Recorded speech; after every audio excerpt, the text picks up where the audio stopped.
everybody, this is Matthew Movies coming at you with my review of Girls Trip, the 2017 film that I gotta tell you right off the hop, I had absolutely zero interest in.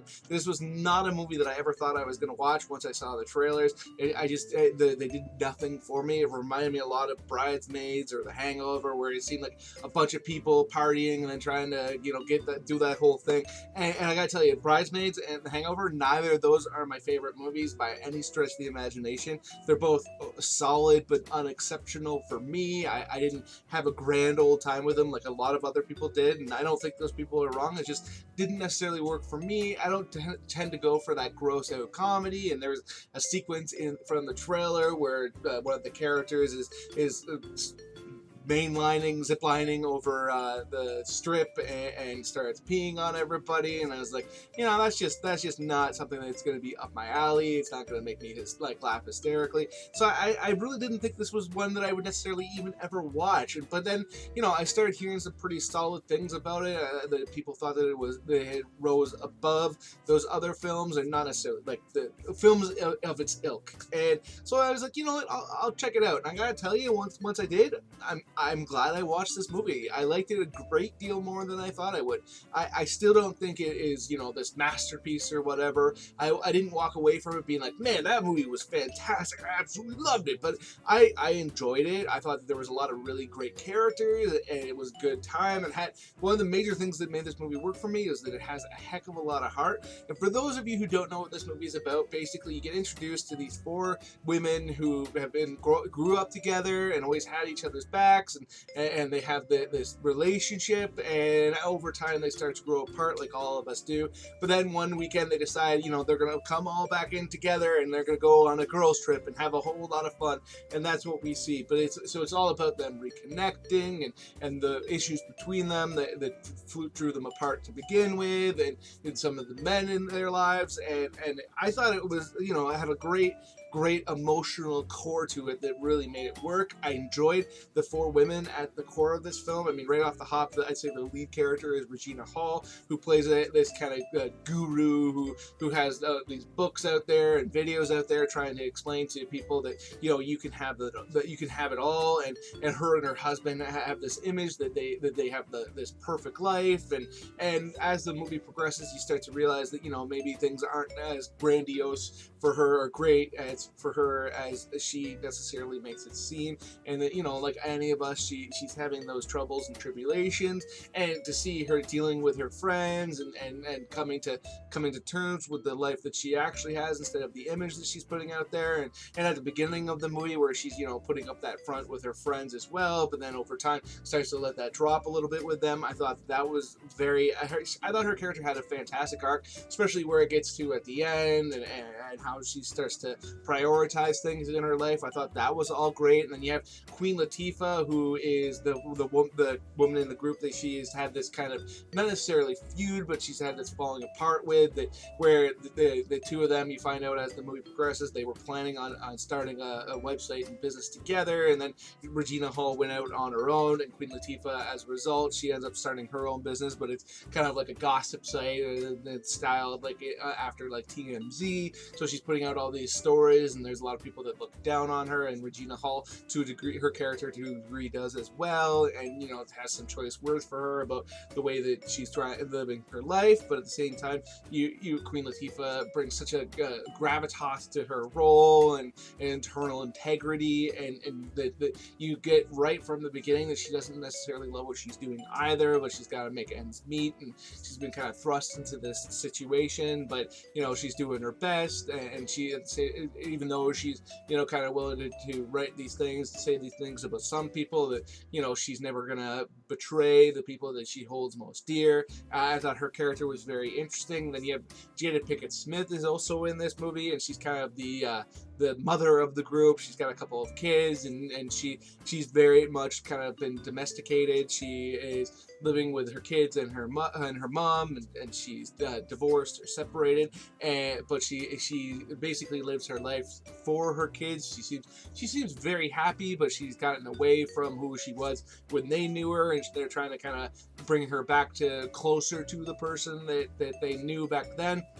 but at the same time, they have all the respect in the world for the fact that she is a mother. They just want her to kind of do some stuff for herself as well. So, you know, I thought that that was all very well told and interesting, and I thought it was cool that the way they portrayed the character, where they weren't looking down on her because she was a mom, but they also wanted her to take care of herself as well. I thought that was interesting, and of all the characters, I'd say that her character, for me personally, I thought was one of the ones that was most telling about like the emotional core of this movie, because I feel like in a lot of other films they'd be dogging on her a whole lot more and you know, trying to make her feel bad that she prioritizes her kids so much. And for me, that there wasn't a trace of that in there. They were just trying to say, you know, prioritize your kids, absolutely, but you got to prioritize yourself as well. So I thought that was very telling and awesome, and it was right off the hop gave me an idea that this movie, there was a lot more to this movie than necessarily the trailers made it seem, and that, you know, there was an emotional core there that was awesome. But I gotta be honest too,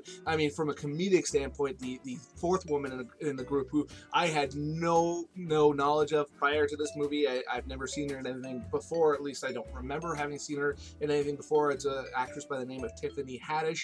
I thought she absolutely killed it. She, you know, she was the Melissa McCarthy or Zach Galifianakis of this film, the kind of more outrageous character, but at the same time, I thought her character was absolutely fantastic, because, you know, she is doing all these crazy things. She's willing to, you know, throw down at a moment's notice.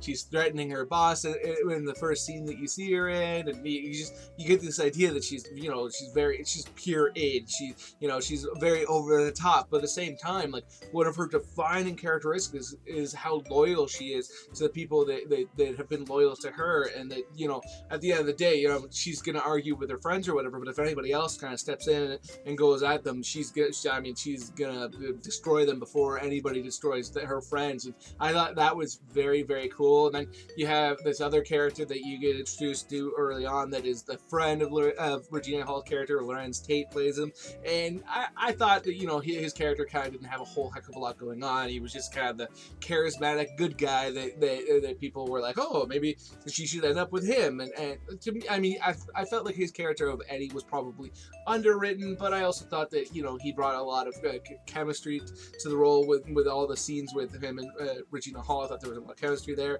and he seemed like a very likable dude, and so I thought, as written, he was solid, but I thought they could have done more with him. And then you have Mike Coulter, who's in this, who a lot of people probably know as Luke Cage from the Marvel series, and he is Regina Hall's husband. And as the movie goes on, you find out that, you know, he's not all he's cracked up to be. And I gotta tell you, I will say right off the hop, when we were watching this movie, I kind of turned to my wife and said to her, you know, it's not going to be what it seems to be. I thought things in that regard were predictable, but I didn't necessarily see the route that would all play out. And I thought he was perfect for the role, because he is such a likable dude and so charismatic, and he seems like, I mean, like, there's right off the hop, he has this gigantic smile on his face, and he's very charming, and so it made perfect sense that he would have a woman like Regina Hall, who, you know, has so much of who she is together and is gorgeous, and that he would be able to convince her to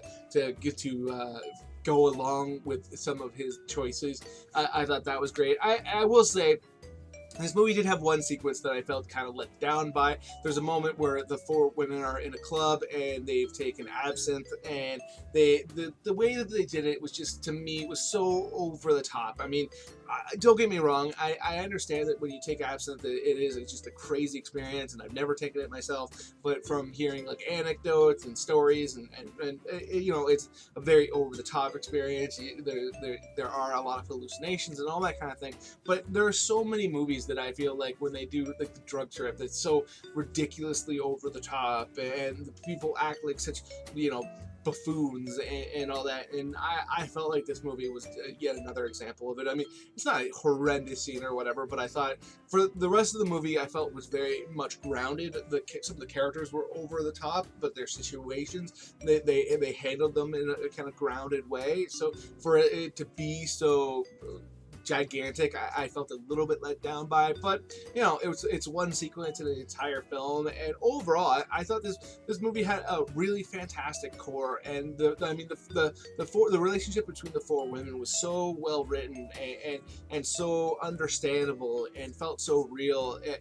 To me, was absolutely the core of the movie. Like I said before, you know, I didn't walk out of this being like, man, that was the best movie of the year or anything like that, but I thought it was much better than I expected it to be, and you know, there was a lot to take from it, which I thought was great. So those are my thoughts on Girls Trip. Let me know in the comment section below what you think, if you've heard of this movie, if you've seen it, if you liked it, if you hated it, if you thought it seemed more akin to the style of movie that I was talking about before, so you didn't have any interest in it, or whatever. Other than that, please hit that like button, hit that share button. It makes it much more likely that other people come check out this review and let me know what they think, which would be fantastic, because I love talking to people about movies. And speaking of which, if you are new here or you just haven't done it yet, please hit subscribe, hit that notification bell. That way you can find out when I put out a new video, and you can come check it out and give me that feedback, that sweet, sweet feedback.